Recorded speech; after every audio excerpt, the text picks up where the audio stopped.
Hola a todos, estamos en una nueva clase de proyectos organizacionales. El tema de hoy es planeamiento de los proyectos. Antes de comenzar, haremos un breve repaso por las clases anteriores. En todas las clases pasadas, hemos focalizado nuestros temas en la fase de iniciación de los proyectos. Hemos hablado de cómo surge un proyecto, que surge generalmente de una idea, de una necesidad, de una idea de progreso, de un aumento en las ventas de alguna organización, en la idea de alcance de metas de algún individuo y demás. Eso sucede cuando la idea ya está creada, pero si quisiéramos tener un proyecto y no tenemos la idea aún, el PMBOK nos recomienda algunas formas para poder adquirir esa idea, y eso es utilizando herramientas de proyecto. Las herramientas más utilizadas para la iniciación son investigación quali y cuantitativa, diagrama de Pareto, matriz FODA. Ya las hemos abordado a cada una de ellas. Hemos explayado este tema en la teoría y en la práctica. Y ahora vamos a ir a un ejemplo que ustedes ya tuvieron que trabajar sobre diagrama de Pareto. En el caso práctico que vimos la semana pasada, hablábamos de una empresa que había tenido este último semestre muchas devoluciones de sus productos. Lo que quería hacer esta empresa es un estudio para encontrar las causas de esas devoluciones para crear un nuevo proyecto para este 2020 que mejorara esa cuestión para poder incrementar sus ventas. La empresa realiza una investigación exhaustiva y ¿qué encuentra? Encuentra algunas de las razones, causas de esas devoluciones y las vuelca en esta tabla. Para poder iniciar con nuestro diagrama de Pareto, lo que yo les recomendaba es que los datos los ordenen de manera decreciente y que luego de eso pasaran a ubicar esos datos en porcentajes. Tenemos acá el porcentaje unitario en función de estas frecuencias y tenemos también el porcentaje acumulado. Fíjense que en esta tabla yo les hice un detalle, una marcación, donde aparece un grupo de causas con la letra A, una causa con la letra B y otras con la letra C. ¿Qué indican estos grupos? La segmentación A, B, C de las cuales les hablé la semana pasada y les mostré en el gráfico. ¿Qué queremos ver con esto? Fíjense que las causas del grupo A son las que abarcan hasta el 78% del porcentaje acumulado. Esas son las causas que provocaron el 80% de los efectos. Quiere decir que son las causas más importantes. Fíjense que la causa B es la que se encuentra entre los 80 y 90% y la C entre el 90 y el 100%.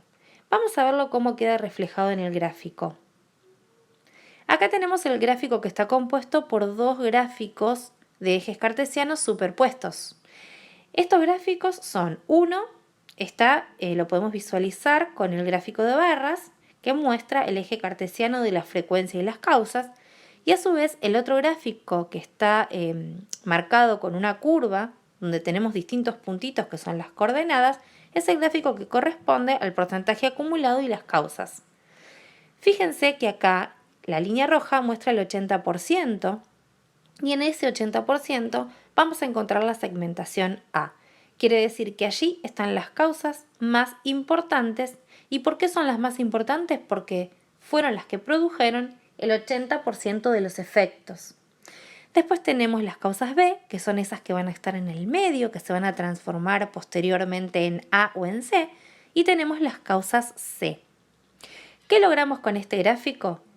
Logramos detectar cuál va a ser la idea de nuestro próximo proyecto. Vamos a focalizar nuestro proyecto en disminuir estas causas. Y así tenemos la fase de iniciación. ¿Cuál fue el otro tema que trabajamos hasta ahora relacionado con la fase de iniciación? Fue matriz FODA. ¿Para qué nos sirve esta matriz? Esta matriz nos permite ver cuál es la situación actual de la organización o del individuo. Es decir, con ella podemos detectar cuestiones que tienen que ver con el interior de la organización o el individuo, cuestiones positivas y cuestiones negativas, y cuestiones que tienen que ver con el contexto, también positivas o negativas para ser aprovechadas o desechadas. ¿Qué quiere decir esto? Las fortalezas son todas esas capacidades con las que cuenta la organización o el individuo para poder exprimirlas y sacarles provecho. Las oportunidades son los factores favorables que están en el exterior del individuo o de la organización que pueden ser también aprovechados para poder obtener ventajas. Las debilidades son los factores desfavorables que poseen las organizaciones o los individuos. Y las amenazas son las situaciones que pueden llegar a atentar contra la organización, pueden llegar a perjudicarla. Una vez que pudimos detectar todas estas características de la organización o del individuo, podemos hacer un balance.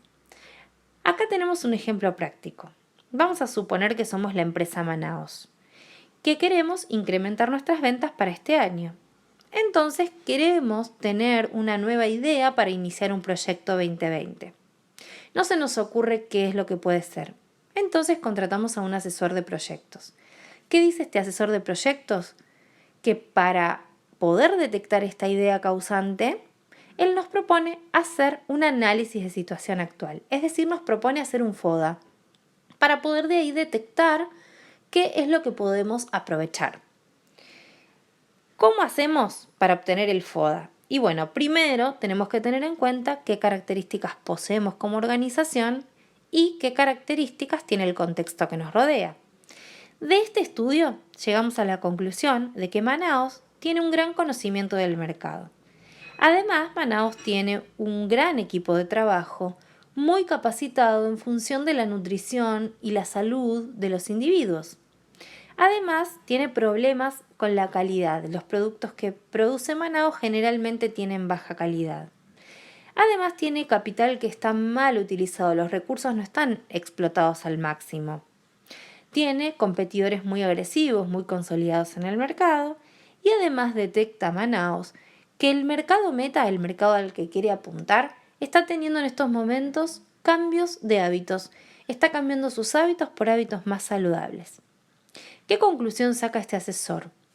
Hace un aprovechamiento de las fortalezas y un aprovechamiento de las oportunidades latentes del contexto.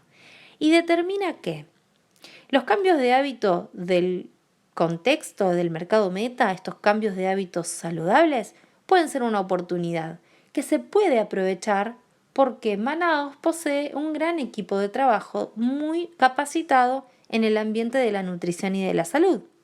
Por lo cual, este asesor propone que se puede llegar a crear un nuevo producto orientado a un producto saludable.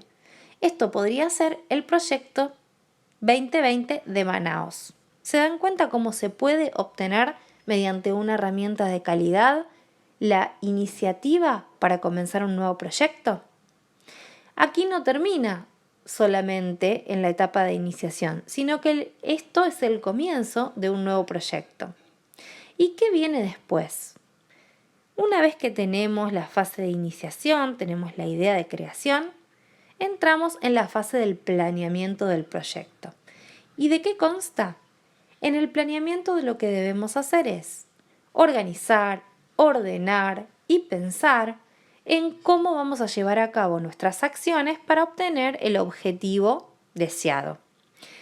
El planeamiento consta de 3 planes: el plan de alcance, el plan de tiempo y el plan de costo. ¿Qué refiere a cada uno de estos planes? El plan de alcance del proyecto es aquel mediante el cual se define el resultado que se quiere obtener, se define el objetivo del proyecto y además se define el tiempo en el que se quiere adquirir ese objetivo. Es decir, se plantea el tiempo de inicio y el tiempo de finalización de un proyecto. Eso es lo que se pauta en el plan de alcance. Además, hay que lograr obtener un plan de tiempo. Ese plan de tiempo es donde se planifican las tareas, su duración, los responsables, las condiciones que tienen las tareas, si dependen unas de otras o no.